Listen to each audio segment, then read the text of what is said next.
আসেন, আপনার চেহারা মোড়াটা একটু দেখি, আসেন আসেন।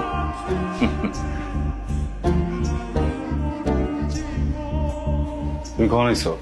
বাহ, সামনে পড়ে গেলাম, দেখে দিয়ে এসে কোন সময় আইসি? হ্যাঁ, খোঁজ খবর লইতেছে। 6টা মাস যে জেলখানায় আছিলাম, কই একবারও দেখবারও যাচ্ছে না। কামে আছিলাম। বাবা, বহুত কামের মানুষ। হ্যাঁ, আরে আমার লেগে মানুষে তোরা ডন কয়, শত শত পোলা পাই তোর পিছিয়ে হাতে সালাম দেয়, আর আমারও দেখারই তোর সময় হয় না। বাহ, এখন যেটা কথা বাদ দিই। হ্যাঁ, শোনো, এক ধরনের পরিবার আছে যে পরিবারে বাপের যদি কিছু হয় পুতের বুক চলে, আর পুতের কিছু হলে বাপের বুক চলে। পরিবার তো পরিবার না। তোমার ব্যবসায় যদি 19-20 হয়ে যায়, আমার জন্য তুমি আমার এইগুলি করে দিবে, আমি ওটাই করুন, বুঝছো না? আবেগ দিয়ে কথা বলো না।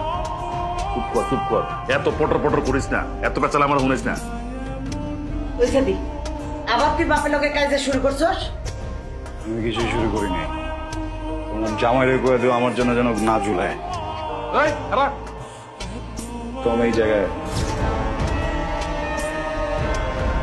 যে বাপে কোনোদিন 2 মিনিটের জন্য আমারে কোলে লয় নাই, আমার কপালে একটা চুমা খায় কোনোদিন আমারে আদর করে নাই, ওই বাপের বুকে পুরোটা মেশিন খালি করে দিতে কিন্তু 1 সেকেন্ডে ভাবো।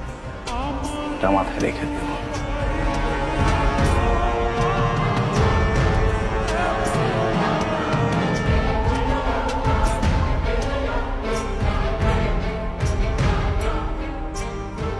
আরে রাখো রাখো, এটা আমারে ট্রেনিং দেওয়া, আমি তো শিখেছি।